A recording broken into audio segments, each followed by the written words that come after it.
I think it's dope that he out there in the middle of the night in the rain, throwing the football, working on his game.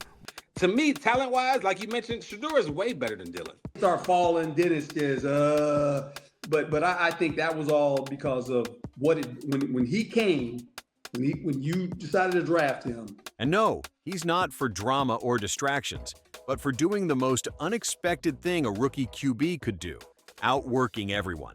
While others were relaxing before minicamp, Shedeur was grinding like the season was on the line. And now, he's forcing every critic to eat their words. They said he was entitled. They whispered behind closed doors, leaked anonymous quotes, and watched him slide all the way to the 5th round. This wasn't just criticism, it was a takedown. But here's the twist they didn't see coming. Shedeur Sanders didn't break. He flipped the script. Things that really turn me off with Shedeur Sanders, who I have championed. That cringy, awful, legendary draft room. Bro, you're a B prospect. You gotta have a little self-awareness. I had more than one GM say, total turnoff. What did the arrogant Shedeur Sanders say and do behind closed doors when he was being interviewed by each NFL team? Let's start with the so-called exposure. Few anonymous NFL coaches went off the record to call Shedeur arrogant, said he had horrible body language, and even dragged him for allegedly taking a FaceTime call during an interview. That story spread like wildfire, and it stuck. But how do you go from being the number one quarterback on multiple boards, to a 5th-round pick based on a FaceTime call? That wasn't an evaluation, that was character assassination. Then there's back-to-back speeding tickets, both over 90, and a missed arraignment. And now I'm like, okay, it's not just a drippy faucet. There's a real maturity. Again, if he was a receiver, I don't think I'd care. And let's not ignore the double standard. Shedeur got slammed for confidence, while other quarterbacks with worse tape, real off-field issues, and barely a fraction of his production got a free pass. One anonymous coach even said it was the worst interview they'd ever been part of.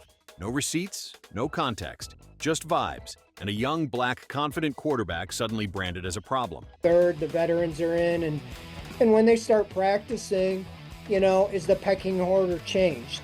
I don't expect it to change.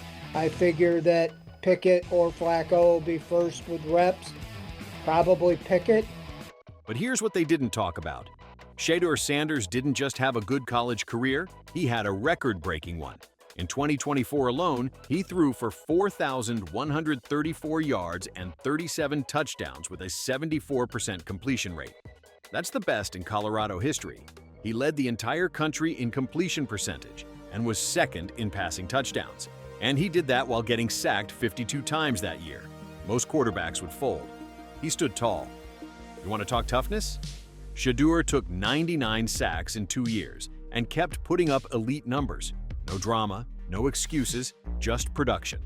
Sanders looking wide open, touchdown, Dylan Edwards. Across his college career at Jackson State in Colorado, Shedeur passed for over 14,000 yards and 134 touchdowns. These aren't empty stats. These are numbers that usually lock you into round one. But they let the noise drown out the facts. The moment the NFL started evaluating personality more than performance, they lost the plot. Now let's talk about that thunderstorm. So they're pretty aggressive with the way they patrol the highways in Ohio. And this is, in fairness to Shedeur, this is the first time he's been outside of his dad's overview of his dad's house. I mean, I think... While those same quarterbacks who were picked before him were off chilling in Cabo or posing for brand deals, Shedeur was somewhere in Florida at midnight, under stadium lights, in the middle of a thunderstorm, working. And what makes it crazier? He wasn't just throwing with his dominant hand. He was launching legit NFL spirals with both arms, left-handed strikes with the same accuracy and velocity. This isn't some flashy gimmick. This is a tactical weapon. I would be surprised personally if both of those veteran quarterbacks are still on the roster come week one. Former defensive coordinator Mike Zimmer said it best. It's like defending two quarterbacks at once. Defensive backs key in on footwork, body angle, shoulder tilt. Shedeur's removed all that. His stance doesn't give anything away. His eyes don't betray his throw. He's scrambling right, defenders shift. Boom! He switches to his left, and drops a dime to the opposite side of the field. Game over. You know, there's gonna be some growing pains. Now, would I sell my stock on it like you are? Not because of a couple speeding tickets, especially in light of the problems that Brown's quarterback room has had to deal with legally in the last few years. That's not something you coach. That's something you build day after day when nobody's watching. While coaches were questioning his attitude, he was out there reprogramming the quarterback position. Things that we have literally never seen before. I'm not sure why people are telling me I should be getting tired. So no, he wasn't exposed. The system was. They mistook confidence for cockiness. They misread drive as defiance. And now they're scrambling because the guy they tried to paint as a diva is working harder than anyone and doing things on a football field that nobody's ever done before. Since he got drafted, they have changed. Because when he got drafted, I stood up here and I believed you're a fifth rounder. They drafted a third rounder. They traded for a first round quarterback. They signed a veteran quarterback. I'm like, he's going to have an uphill battle to even make this team because I didn't think that he was even going to have the reps. Let's talk about these anonymous coaches for a second. You know the type, always ready to trash a player behind a curtain, but never brave enough to put their actual name on it. They called Shedeur entitled, said he had bad body language, and made it sound like he was a locker room disaster before he even stepped foot into the league. But here's a wild idea. If someone's got all that smoke, maybe sign the quote? Maybe say it with your chest? You fouled somebody in Shedeur Sanders, man, and I think, honestly, you need to embrace that and see what it can be because this dude got a chip on his shoulder. Nah, because when it comes to Shedeur Sanders, it's not about performance, it's about perception. And for years, confident, outspoken, high IQ black quarterbacks have been hit with the same tired critiques. Arrogant, selfish, uncoachable. Cam Newton heard it, Lamar Jackson heard it, and now Shedeur's getting the same treatment.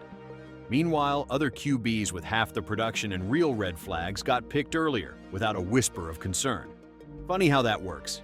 And then the coach comes out and he says, we have a four-way competition, which means this competition is wide open. Even Deion Sanders, Coach Prime himself, had to step in, and he kept it all the way real. This ain't about interviews. This is about legacy and fear. You felt that?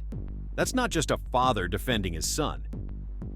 That's a Hall of Famer calling out a league that still gets shaky when a quarterback doesn't fit their mold of humble, robotic, and grateful to be here. And Shedeur, he's not here to smile and say thanks. He's here to dominate, and do it on his terms. Is it really boils players down to a number or a data point, and it kind of takes them out as human beings?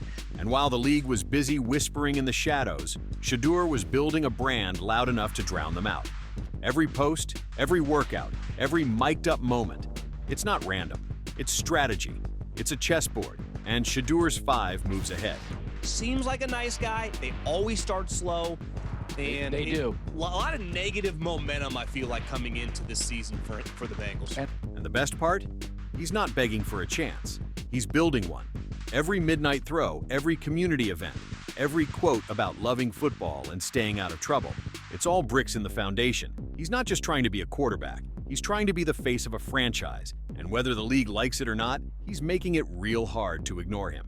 Quarterback is always going to be looming in every conversation. So yeah, coaches might be freaking out, but not because Shedeur was exposed. They're freaking out because he didn't fold when they tried to label him. He rose. He learned the playbook. He changed the narrative. And now, he's forcing everyone to rewrite theirs. Now your team is attractive. You got a young rookie guy, a rookie quarterback that can play.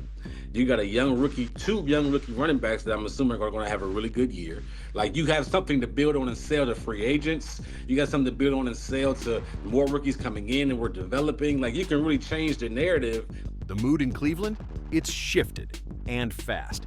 Not long ago, Shedeur Sanders was the butt of every pre-draft meme and anonymous coach critique.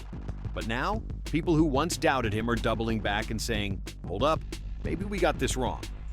One of those people is Mary Kay Cabot.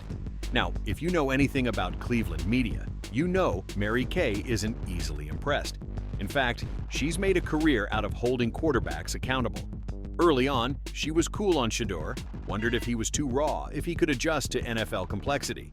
But now, she's calling him ready, praising how fast he's picked up the offense and openly admitting his mental growth is ahead of schedule.